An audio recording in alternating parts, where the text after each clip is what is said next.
Welcome to the next edition of Rally's Founder Talk. Today we have Rajiv Menon of Informulate. Rajiv, it's always a pleasure, my man, to have you aboard this conversation today. One of the things I want to tell you about Rally, which you already know, but I want to say it again, is that why we exist is to help, passionate entrepreneurs transform their ideas and existing work into ventures that create sustainable ventures that create positive social change. And one of the things we also talk about is that we want Orlando to be an international hub for social entrepreneurship. And so for us to do that, we have to make a case to the world on why any entrepreneur, social entrepreneur, no matter where they're at, should make a stop through here and possibly even stay here. And the way that we do that is by showcasing the networks, the knowledge, and also the talent. So you're part of that equation. You're part of the talent, our case to the world, man. So you made it. So you can call home to mama and let her know you made it finally. But it's a pleasure having you here today. How you doing? Yeah, thank you so much. Now that I'm on this thing, yeah, I definitely made it. Yeah, you made it, man. And then you're on top of the world too. So I appreciate that. No, absolutely. This is my stamp of approval. Actually, honestly, I'm very proud of being associated with Rally and being a rally maker. Honestly, I feel that the impact, and I've been a rally maker now for, what is it now, A long time. 6 years, something like that. Yeah. And right from day one, I saw the vision that you guys were seeing and working so hard towards. And now we're seeing that vision come to life, and we're doing 2 cohorts a year, and we're looking to expand operations. And this is just phenomenal, the amount of effort that you've been. And Kyle, congratulations to you. And of course, Bob Pinapinto for masterminding it. And I'm glad that I could be a part of it. So definitely excited to help in any way I can. Yeah. Glad to have you, Rajiv. It's awesome. Yeah, appreciate you for saying that. Well, Rajiv, this is a question you probably haven't gotten in quite a long time. Are you ready for it? Okay. As ready as I can be. All right. So tell us about Baby Rajiv. Not just like the kind of snacks you like, but what was the environment Baby Rajiv grew up in that helped formulate who he is today? You like that? So talk a little bit about that. Sure, absolutely. I should mention that I'm launching a podcast, and you'll hear more about Baby Rajiv on the podcast with Jacques Fu. That's coming out in a couple of weeks. So that's very nice. I want to listen to that. Will you have pictures? Well, it's a podcast, so it's all audio, but maybe you will have some, but it'll be fun. It's called The Human Experiment. Keep a lookout for that. But gotcha. Back to Baby Rajiv. How far back, Baby, do you want to go? I just want to know the environment Baby Rajiv grew up in, and really the environment that kind of cultivated him in terms of the influences that moved you into what you do today and how you do it. So however you put that together. Yeah, that's a great question. I guess I've gone through a lot of pivots in my life, as I have with my businesses and other things that I'm involved in.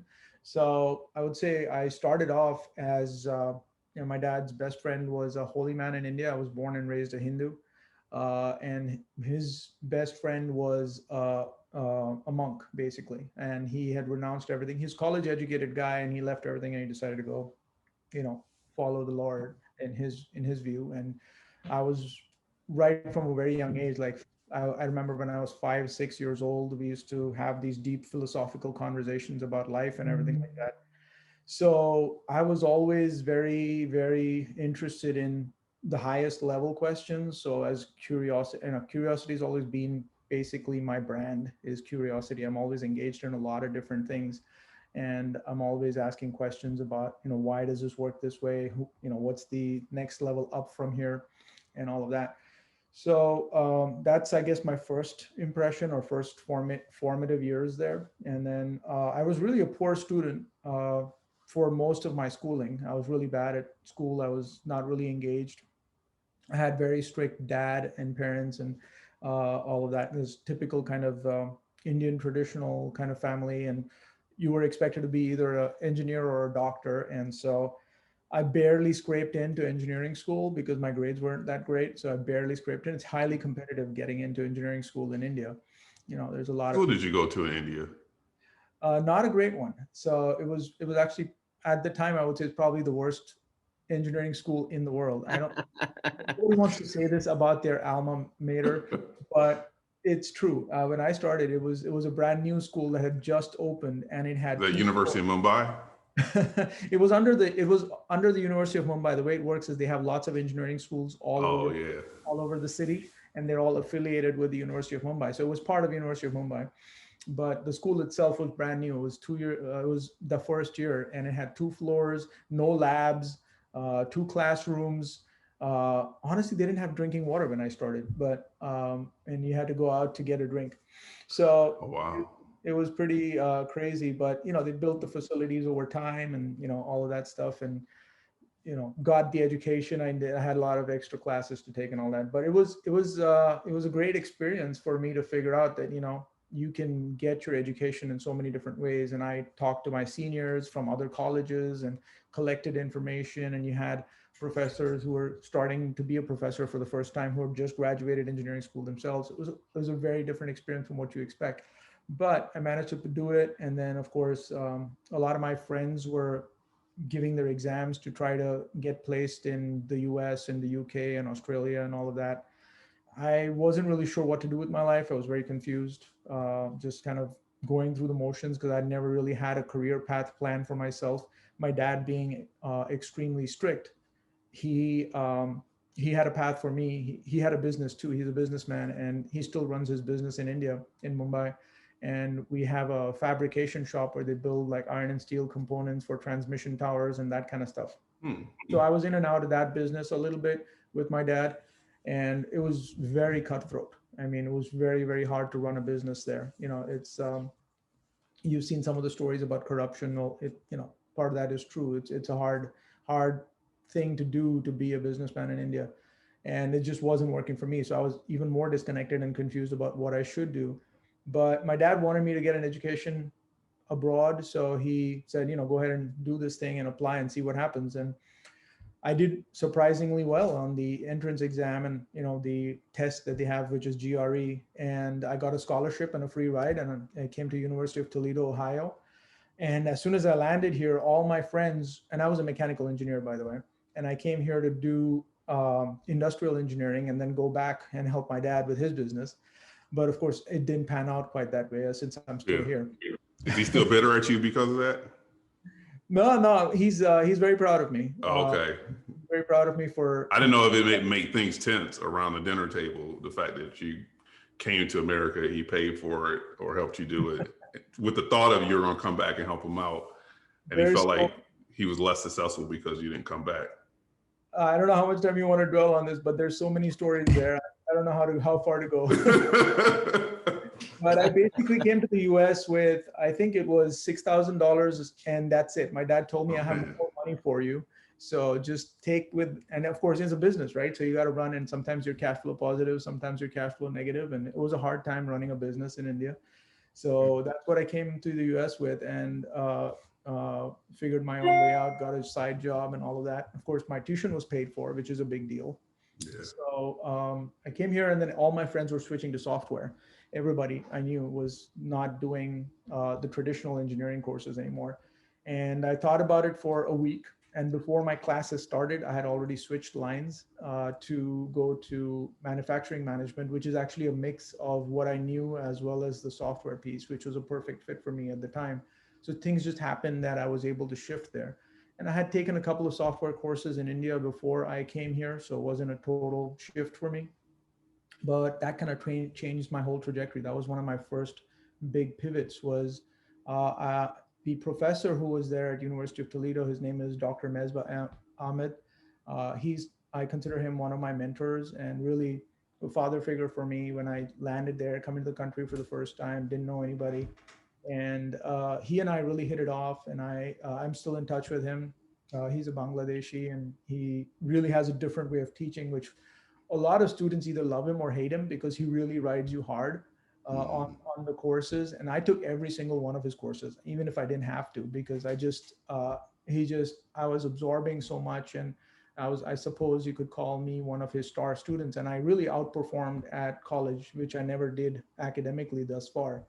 So I was getting, I was on the dean's list and stuff like that at school. Yeah.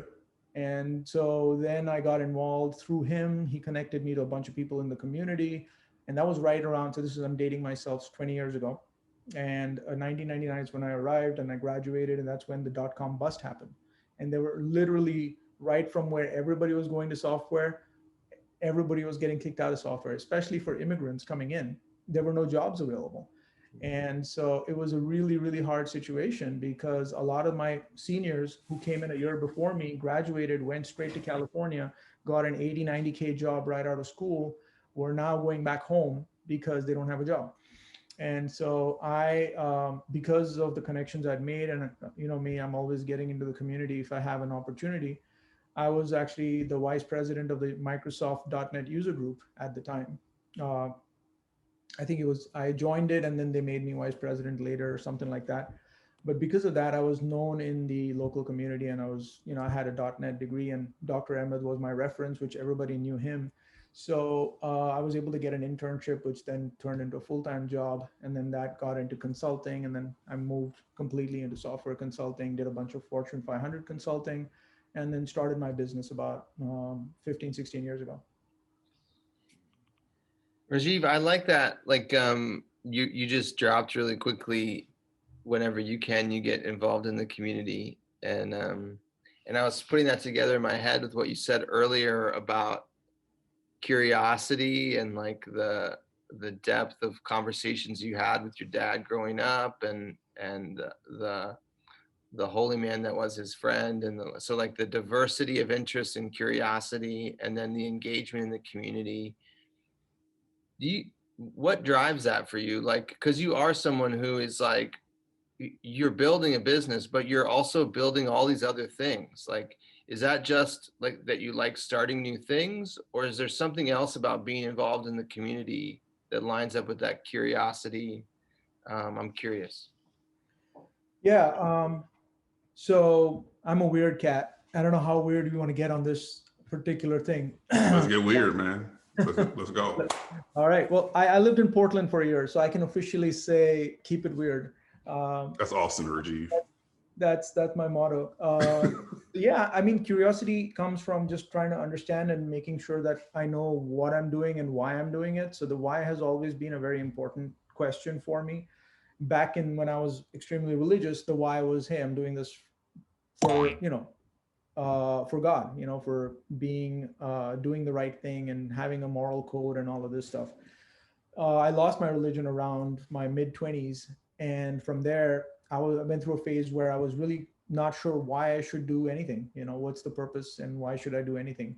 And then I just kind of created my own purpose by looking around me. And I have a lot of philosophical construct that we could get into in more detail. But effectively, I created my own purpose by saying it's about impact. And I'm here for a short period of time.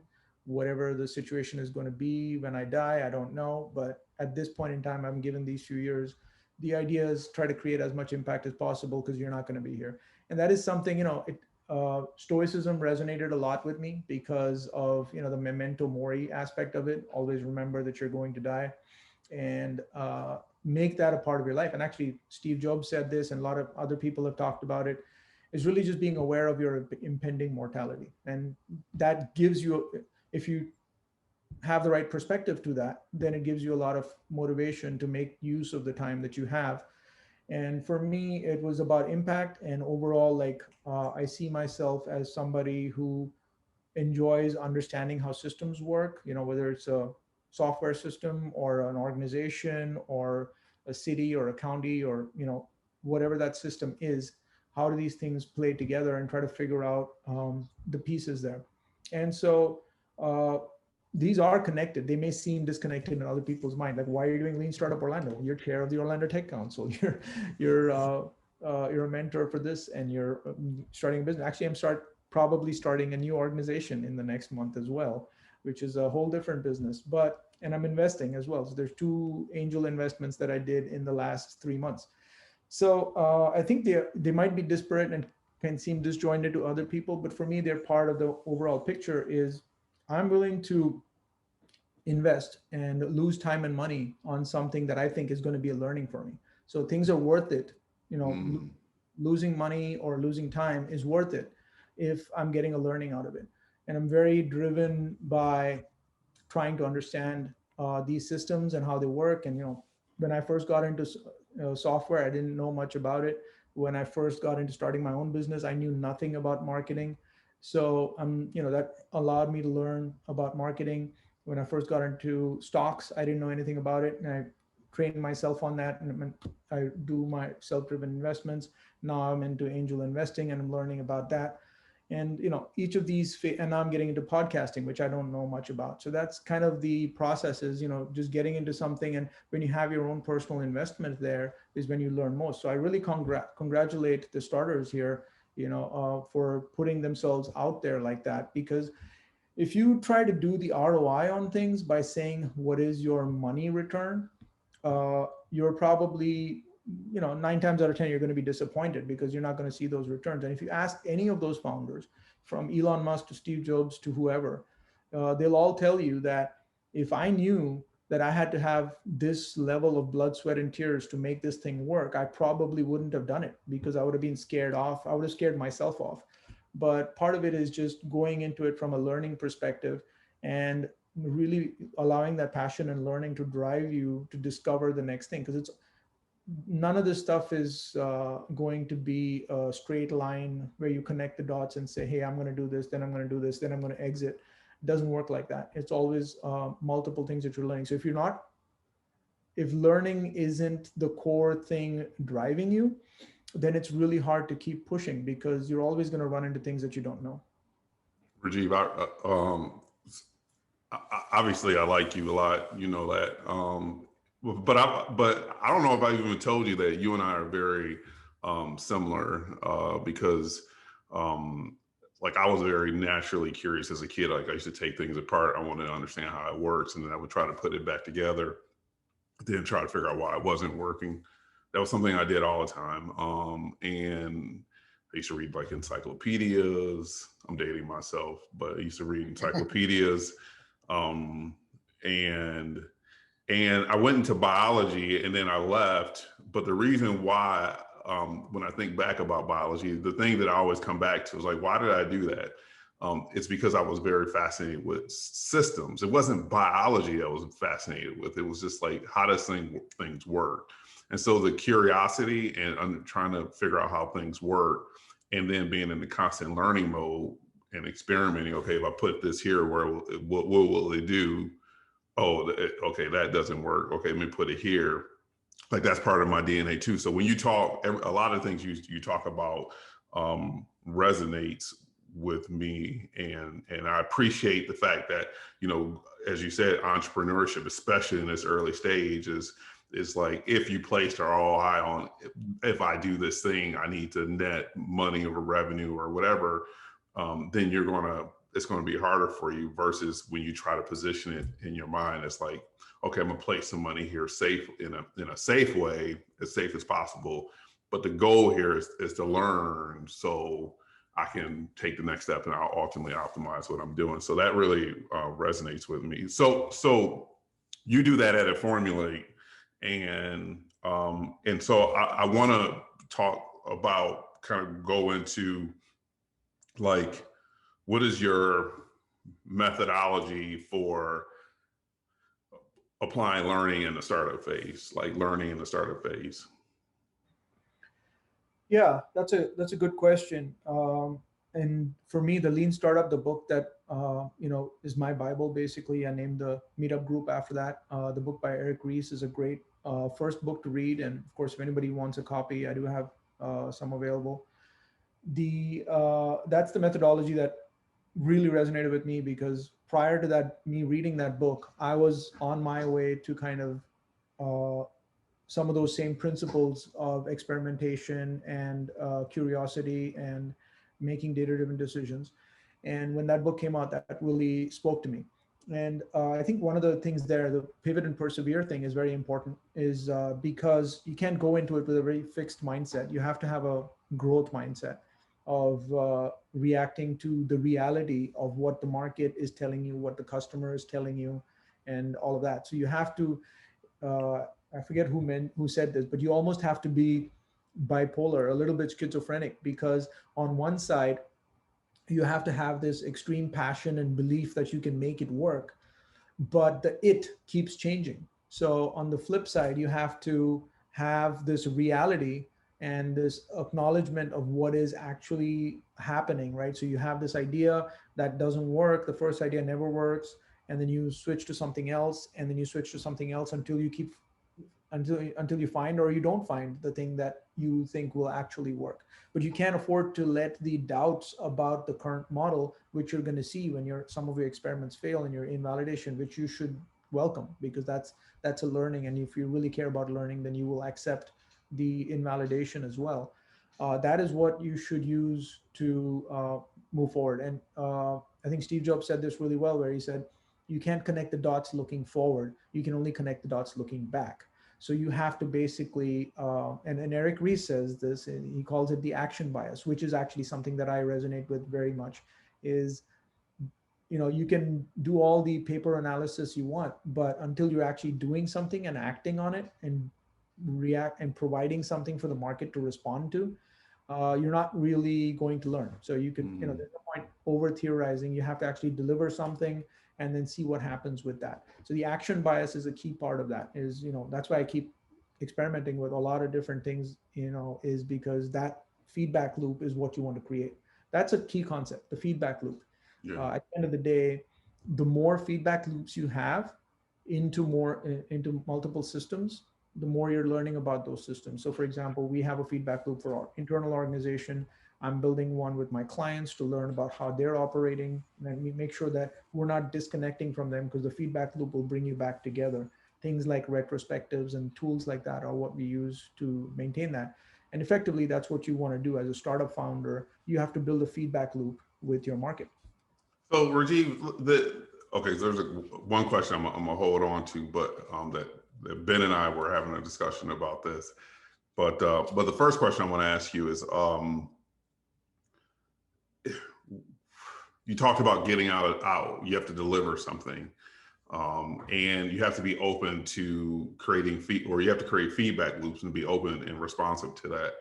What do you feel like is and this is probably a more philosophical question, but what do you feel like is the thing that inhibits founders from getting out and delivering something? What are the things that hold them back? And then what are some ways that they can then get over those things? Like the way that they could, what are some, I guess, techniques or whatever that they can use to get over that thing that's holding them back from releasing or hearing feedback? So I guess talk about the fear or challenges, why it happens, why you believe it happens, and then what are some of the things that people can do to help get over those challenges or fears? Yeah, I call it the scarcity mindset, right? If you feel like, what's that song from Eminem? You have one shot, this is your chance, kind of deal. Like, I like that. You quoting Eminem on here. Man, you bringing the fire, man. I told you I'm divorced. So yes. Anyway. So if you honestly, that's a nice song. I love it, but that's not true, right? You don't have just one shot. You have many shots, and you have a lot of different ideas, and you have a lot of opportunity. And we're lucky to be here in America, where there's so much opportunity, regardless of what everybody might think. It is still one of the best places to live in, and so it is. If you feel like you come in from a scarcity mindset, where you have limited amount of experiments that you can do, that is really where lean startup helps you a lot, because people think that in order to make my attempt, I have to have this perfect product, perfect mobile app, whatever perfect thing that has to go out before I can put it in front of my clients. They waste a lot of time and energy building things that may end up being not useful. The idea is to create the feedback loop as soon as possible, the smallest possible feedback loop that you can, as soon as possible. So you start getting feedback about things that you should be embarrassed about. It's okay, right? And that's part of the process. And whenever we end up doing that talk about lean startup, there's the 4 quadrants of and I'll get into a bit technical detail here. But if you're in the qualitative or quantitative side of the equation, and whether you're talking about the market or the product, right? So there's four quadrants: market and product, which are intersecting with the qualitative and quantitative research. And the less you know about something, the more open-ended you want to be, the more qualitative you want to be. And then once you understand that thing a little better, then you start putting metrics behind it and make it quantitative, right? So you start with the customer, which is the market, and you start doing qualitative stuff, open-ended questions, customer discovery.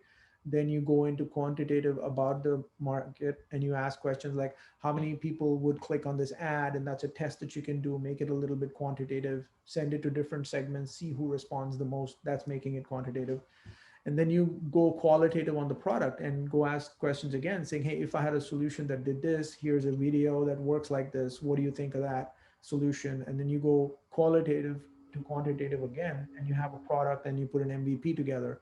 So there's many steps there that you can do. You can create feedback loops. Really, the smallest feedback loop you can create, the better it is, because you're not waiting a long time for that feedback to come back, right? So that's the key thing about how to get over that fear. And the reason the fear exists, like I said, is people feel they have only one shot, they have to make it big and they have to make it wonderful. But what they're doing is they're afraid that it's going to fail. And that fear of failure is keeping them from bringing that into the present and actually taking the risk that people might not like this. But the bigger risk is that you spend a lot of time and money and effort and years of your life on something that doesn't work. So you have to get over that fear. There's no choice about it. It's a mindset thing that has to shift in your head that, look, it may work or it may not work, but this is not my only shot. I can keep coming back. You have to be persistent, and getting over that fear is the only way that you're going to get that feedback and be able to be ready for the pivots, because you need to keep time and money and energy in your reserve tanks for all the pivots that are going to come your way. Yeah, Rajiv, I never thought, I mean, we talk to a lot of people trying to convince them to switch from building to selling, you know? And I always kind of understood the reticence almost like more like an artist who's like, I'm not done with this yet. Like, I can't put it out there. I'm not done with this yet. But I like the notion that there's also this fear that I have a limited number of customers I can talk to. And so if I embarrass myself and they write me off, I don't have another set of customers I could talk to. This, like, the scarcity mindset is really an interesting component of that fear to like start selling, as though if I lose one sale, there aren't any more options or something. And I've only got one opportunity to try and sell them, as though they'll never listen to me again. I hadn't thought about that hanging in the back, but I think you're right. I think that like that is kind of a secret driver of people being afraid to switch from building to selling.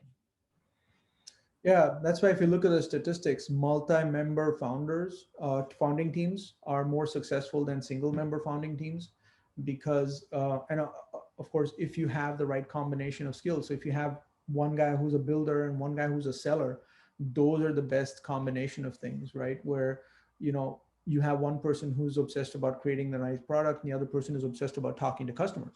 So if you're a single member founder, it's not the end of the world. There are plenty of very successful companies that have been successful there. But the biggest problem you have is the thing that you don't know, right? So if you're a marketer, your biggest risk is you don't know how to build the thing, and you don't know how to oversee the building of the thing. And if you're an engineer, then your biggest fear is talking to customers, which is why one of the mottos of Lean Startup is get out of the building. You can't stay in your office and build your thing all day. You have to go talk to your customers.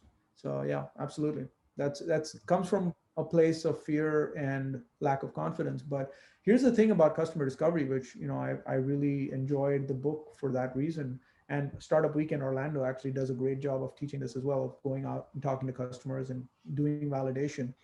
Is as long as you're honest about it, people who are non-marketers have this impression about sales that it's about this pie in the sky stuff, and making people believe something, or like being really good at pitching and all of that. You just have to be honest and have a conversation with people the way you would normally talk to somebody, right? Tell them where you are. Don't need to exaggerate what you can, or what you have. And people are happy to help, especially in Orlando. I mean, we have, so the community is awesome. You can go talk to anybody pretty much at any level.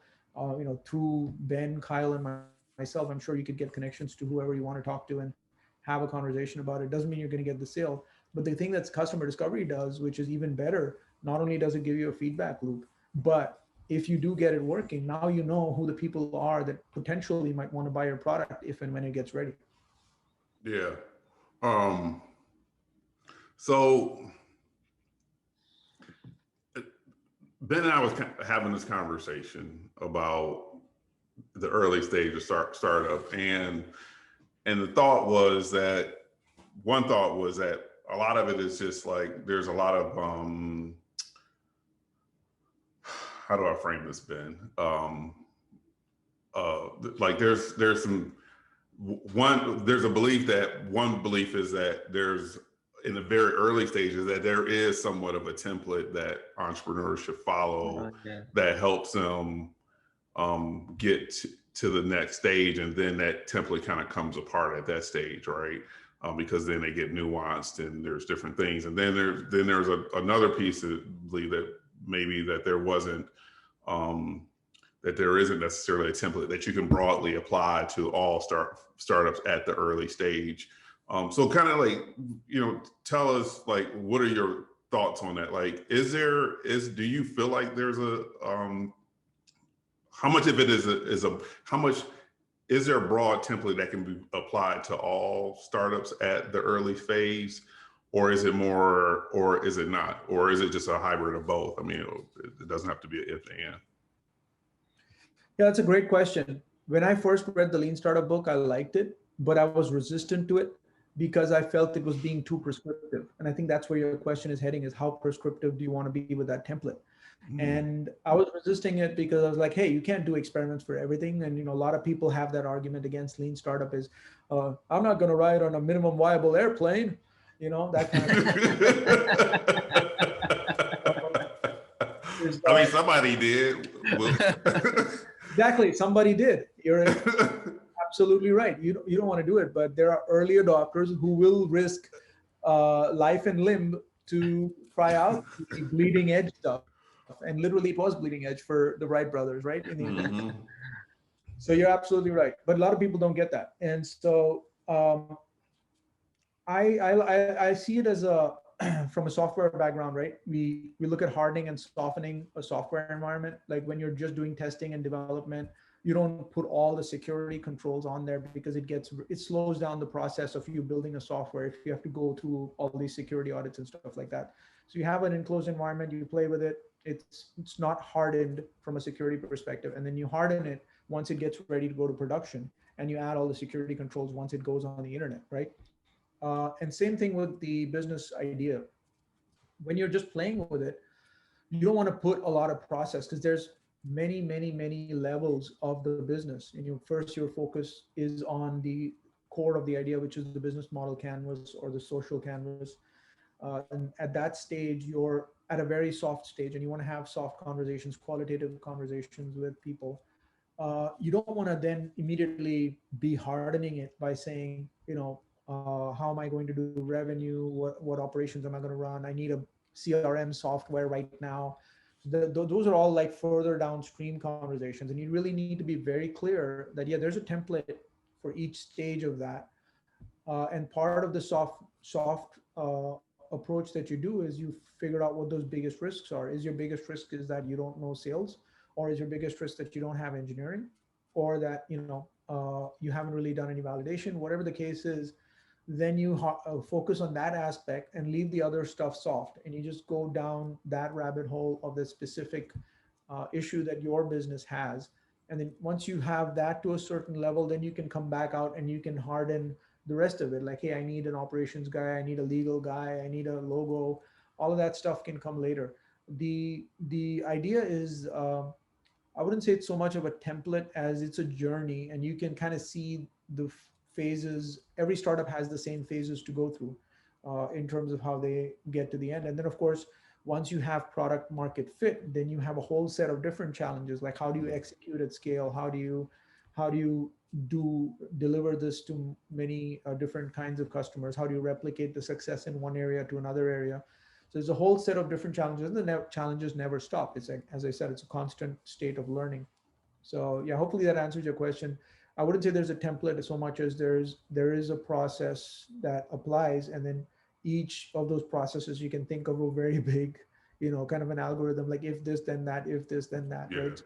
Based on where you are, you may have to go all the way down deep into a specific template for, let's say, rolling out a PPC campaign on ads, right? That's a very specific template, but you're not going to start with that because you don't know all the other stuff first. And then when you get to it, you do have templates for each particular thing. And it's a well documented space. There's so many startup journeys out there. There's customer discovery templates and all of that. So all the tools are available. And, that's why you need Sherpas, like you, me, and Ben, to kind of make sure that people are asking the right questions at the right time. Gotcha. So it's more of a process. Got it. Now, at the early stage, in where our fellows are at, right? So their idea or very early pre-revenue. What's the most important thing that you feel like people should, one of the more important things that they should be worrying about now, like the softening stage, or I don't know if that's the right way, if I use that the right way. Yeah, I'd say 9 times out of 10, it's usually customer discovery is 9 times out of 10 where you start. I mean, if your idea is to have a cancer-saving drug, we know there's huge demand for that. You don't need to go validate the demand for something like that, right? You just need to go build it. Then your biggest risk is not talking to people, hey, do you want to be saved from cancer? The answer is yes. But then you got to go build. But that's only 1 out of 10 times. Right. 9 times out of 10, and it's about finding out about your competitors, what are people doing in that space. And a lot of times startup founders, I see 2 categories. Sometimes people get discouraged, they look out there and they're like, competitors doing all this stuff, what am I going to do different? And that's not necessarily the right choice either. But the other flip side, they're like focused on their business so much they don't pay attention to what's going on with their competitors. And if they're trying to build the exact same feature set, then obviously they're going to be at a disadvantage if they're trying to replicate what somebody else is doing. So there has to be a balance again of those 2 things where you're sort of educated about what the space is doing, and then you're clear about what is different about your approach. And then of course, validating that is the next step. So I would say first step is customer discovery. Second step would be validation. Gotcha. Ben, you about to say something? Well, I was just thinking about one of the things that I really have appreciated about working with you, Rajiv, is that how you pull on all these different experiments. So like once we get through customer validation and feel like we understand who our customers are, and even inside of our customers who our early adopters are, then we begin to test out that unique value proposition. Is there a place where you go to pull on different types of experiments? Because one of the things that's really cool about working with you is you have all these different ways people can test out unique value propositions that aren't just like put an ad out there and see if people click on it. Like, you think of all these different ways. Is that just your own brain, or do you have a resource that you're pulling on for that? Do you know what I'm talking about? Yeah, absolutely. I wish I could take credit for that, but no, I did my reading, and that's how I have those ideas. In fact, it's really funny because I do have a webinar tomorrow that I'm doing with Guidewell Innovation around the exact topic of lean startup experimentation. So that was a perfect Nice. layup for me. Yeah. So if you're interested, I'll send the link. Finger roll. I'll send you the link out for that if anybody wants to join. Yeah, great. I literally have the slide open on my other screen right now, which is validate, and it's got a list of all the experiments. So there's like 5-second test, awesome. comprehension test, conjoint analysis, data mining, Wizard of Oz, concierge, landing page. There's 48 of them, just FYI, that I'm aware of known tests and experiments that you can run. So it's never a question of is there a way for me to experiment on this? It's always a question of which one of those tests apply in this situation. There's a lot of different ways you can test your hypothesis. Could you say the names of them again? Because I just rewatched Ocean's 11, and they have all these names for these little scams that they run on people, and they all made me think of the scams that they run to rob casinos. So one you said was Wizard of Oz. What was the other name? There's comprehension tests, there's Wizard of Oz, there's concierge, Concierge. there's smoke tests, there's usability tests. There's a lot of different ones. I love it. One I love, the one nobody, I'm sure most people haven't heard of it, is called Picnic in the Graveyard. You know what that is? No, let's talk about that. All right. Picnic in the Graveyard is you have an idea for a product or whatever, and you look around you and you find some people who have tried this before and have failed. You go have lunch with them and you find out, what didn't work for them, so you can learn from their experience. And 9 times out of 10, they'd be happy to talk to you because, hey, it's not an active product anyway. So you can go learn so you don't have to redo their mistakes. Perfect. Yeah, dead people love talking to the living. So, I mean, what do? They just sit around and do nothing. So if somebody comes and talk to them, I'm pretty sure they're happy about that. I'm sure they don't see themselves that way, Kyle, not doing it. But, hey, if somebody were to call you up and say, hey, whatever idea I tried 4 years ago, why didn't it work? Or, what? Yeah, that's true. I'm always happy to share. Totally. Yeah, totally. I want to leave some time for definitely some time for Q&A. But is there anything that you feel like is critical or a couple of things that you feel like are critical for people at our stage, right? Idea or pre-revenue. Is there any advice or wisdom that you would want to give them? Sure. I would say the biggest thing, like you said, is selling before building is true 90% of the time. And that's an important lesson. And the biggest thing about sales or any kind of customer outreach is follow-up.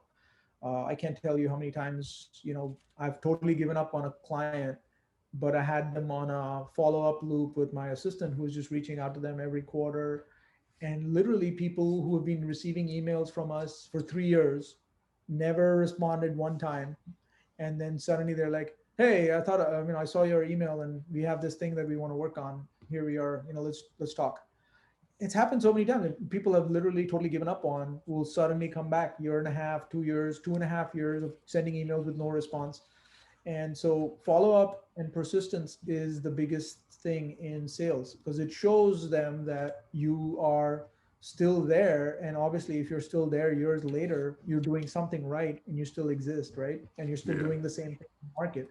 And that actually is kind of a social proof that, you're still doing this thing and you're still out there. So if you're thinking about sales, make sure you always, it's like when you're building something, whatever estimate you come up with for the cost of it, double it. That's the thumb rule. You come up with your best estimate and then double it because that's going to be the cost of your delivery.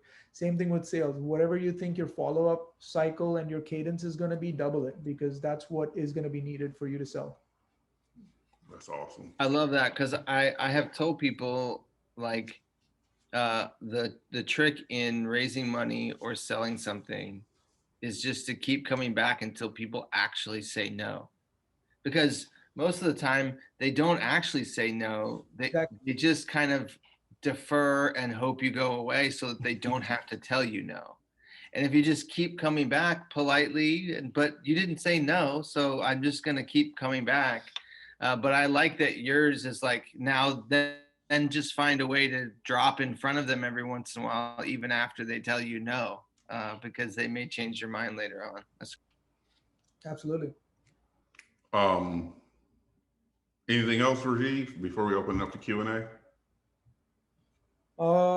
Happy to go to Q&A. Okay. Yeah. All right. Yeah, let's do that. I think we can get a lot of value out of that.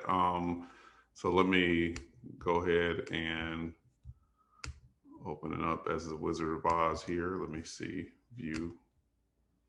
All right, so Billy Crystal, Matthew, Marco Polo, any of you folks, Natalia, Questions? You didn't call her Natalia Imbruglia? Give everybody else. Natalia, you know that singer? She was one of my favorites. She was one of your favorites. Well, Who was the singer? Natalia Imbruglia. Have you heard of her? Oh, okay. No, I'll check it out. I'll check her out. She's pretty good. I love alternative music, so she was one of the good ones. All right. So anybody have any questions? I guess one question I have is, I definitely understand kind of the methodology of the lean startup, and I know it's important to validate early and the different ways to do it. One thing I tried recently is we started talking to this company called Venture Validator, and what they do is they have some of those customer conversations for you, because a lot of times subconsciously, the way that we frame questions, we're kind of looking for certain answers to validate what we're doing, and it's hard to kind of separate, I guess. And I'm curious what your thoughts on that, if there's value in having someone else conduct the market research, or if the founder and the founding team always has to be so close to it.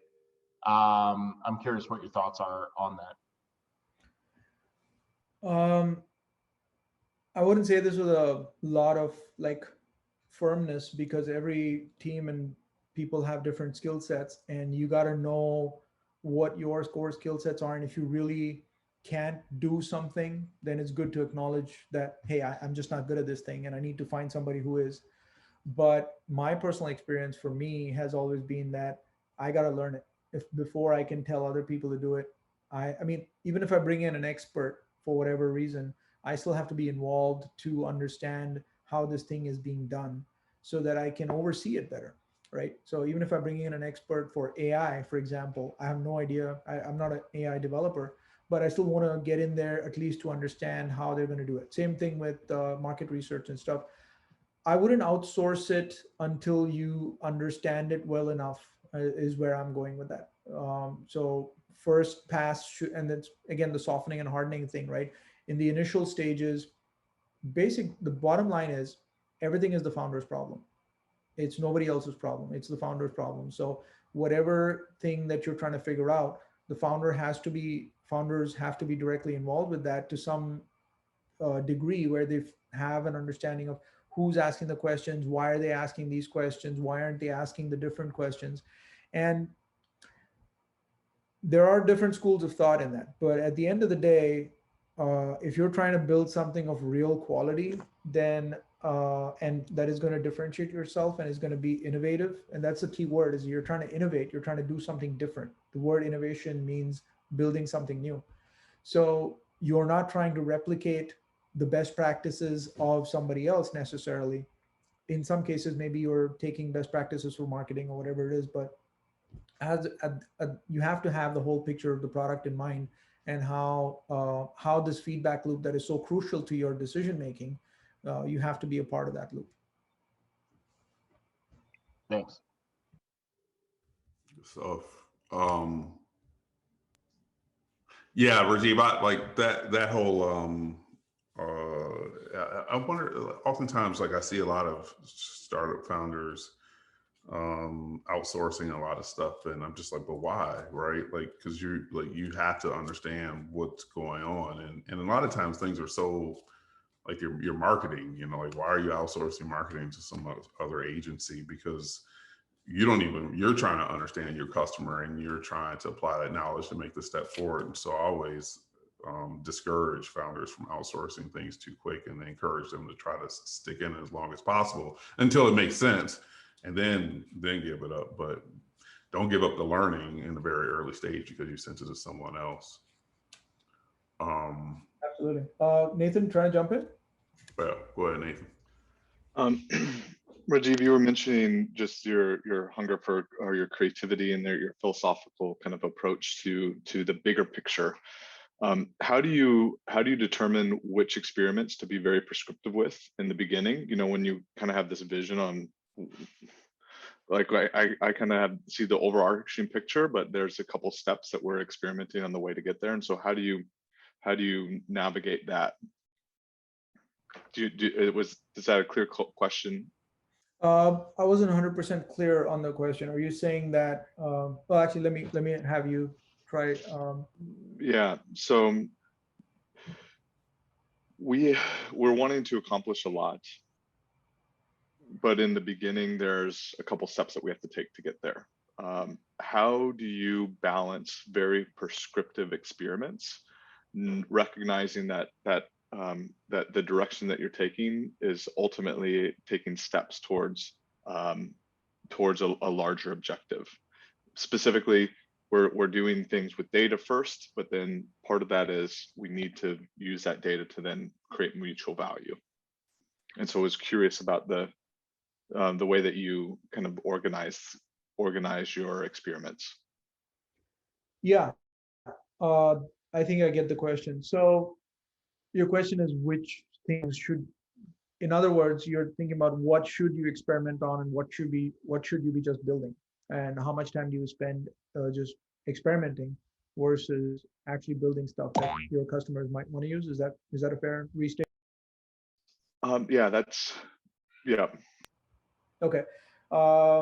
So that is where kind of experience and the understanding there's a little bit of introspection required here to understand if you're making decisions out of fear and out of just hope versus are you making decisions that are opening yourself up to feedback. Because a lot of times the decision-making process that goes on in your own brain is not obvious to you. And that's where experience comes in. Like, hey, I made this decision. It didn't turn out well in my past because I made it out of fear and hope. Like, hey, I'm afraid of the feedback and I hope that my attempt will work, rather than having validation. So to simplify the equation, the biggest question you have to ask yourself is how much effort is it to do the thing?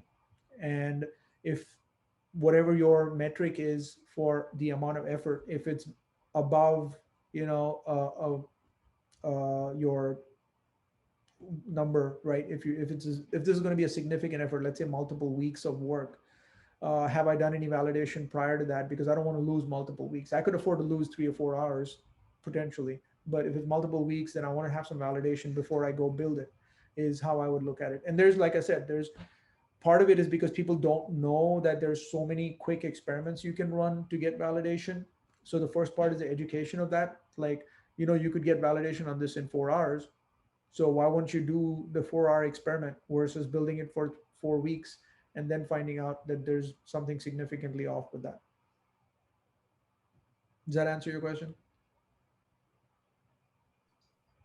Are you looking, Nathan, are you talking about more of an organization? Like, how do you have an objective to get to, how do you select the experiments and organize them in a way that gets you to where you need to go? Was that what you're saying? I think it's a both and, because part of it is like like Amazon didn't start with Amazon, it started with books, right? And then they rolled out AWS and Prime. And so we have this vision on creating mutual value for the renter, for the community. However, we're not starting there. And I think that's been part of the sales approach is talking holistically of what it could be, but ultimately now we're pulling that back and we're just beginning this, the first step. And so I think, Kyle, to your point, it's how do we continue to build what we're building, but also test the hypothesis on which steps to take next. And I think, Rajiv, you answered those from, it's just back to validation and customer discovery. Yeah, I mean, if you're asking about that specific question, from what I understand of what your business is, Nathan, you're talking about building a platform that tenants as well as landlords are both accessing, correct? And so from that point of view, you want to validate the hypothesis from the landlord side, because if the landlords are bought in, then they're going to tell their tenants to go sign into that platform. And because think about the connection between the two. You have one landlord with many tenants. So if you get 10 landlords, you have potentially thousands of tenants who would then be pulled in as a result of the landlords. So the bigger risk is that the landlords don't buy in my assessment at this point in time, with a very surface level understanding. So I would focus on getting validation of demand from the landlords, and then trying to get the tenants in. And it sounds like too, like that tension of selling on the vision of what the full product be, but getting them to buy on the suite of services that exist right now. Yeah. And so I think that you're right that that's a tense thing, but at some point you need to test the services that they have right now to make sure that they'll put money down for the services that are available. And the window of when to do that, I think, is an interesting conversation, and probably hard to know specifically without getting into the story. It would be my guess. Yeah. So there's two things there. Thank you. One is who's the buying persona, and for the two-sided market, which side is going to be harder to get in, right? And you need both sides of the market to work in order for you to create a two-sided market. So the one that's harder is the one you want to start with, because that's the bigger risk. You could get the easy one and you could just spend a lot of time validating that, but you already know that's easier. So you go with the harder one, and the buying persona is the landlord. So you want to make sure you focus on the buying persona too. Yeah. Good stuff. Any other questions? We got time for one more.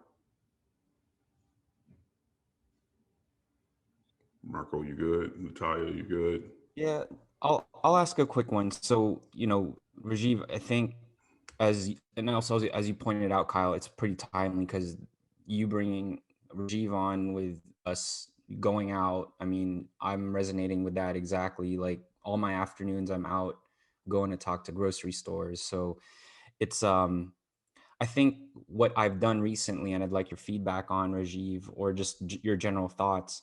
I've attempted to simplify the pitch. I grabbed this from many books other than my own like experiences, but I know that the more I throw at them, like if I'm throwing the kitchen sink in a pitch, sales pitch, they're I believe we're all technically cynical, and it's just how often do we suppress that? And since I'm talking really like old grocery owners, I've found that my pitch works when I simplify it to just one thing. So I guess I have this notion that you have to build an MVP in the form of a product.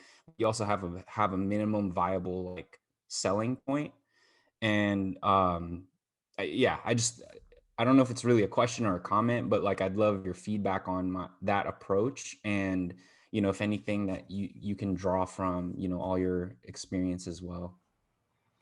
Yeah, absolutely.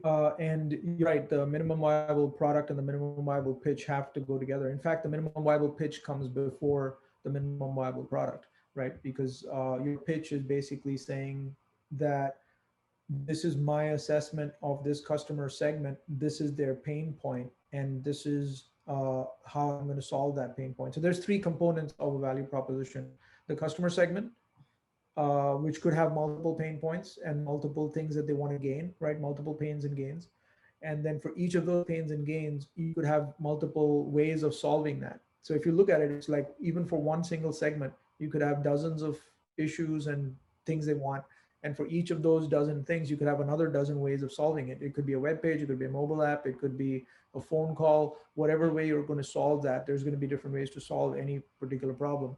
So connecting the dots between one specific customer, one specific pain or gain, and then one specific solution is your first step. And that is your minimum pitch. So, hey, grocery owner, you have a problem with wasted vegetables. You're spending money and time trying to clean this up. You have lost revenue.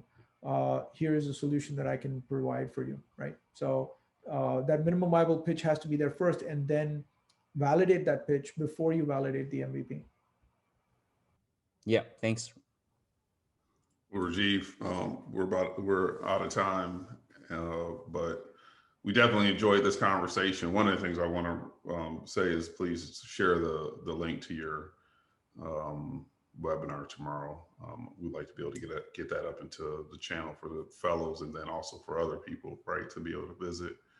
And then, listen, you made the case, man. After hearing you, if I lived in Mumbai or wherever, I would come here. So I appreciate you doing that for us. and so, as usual, man, it was a pleasure talking to you. Yeah, absolutely. I'm glad to help. And yeah, that's a great pitch too. I think folks that are trying to find a way to open up a market in the U.S., Orlando, Florida is the place you want to be, because here's an open invite from Kyle and Ben who are happy to receive your invitation and application. So I encourage you to attempt that. Absolutely. And I did post my link to the webinar, by the way. So it's on there. All right, man. Thank you. And I look forward to hearing more about Baby Rajiv in the future.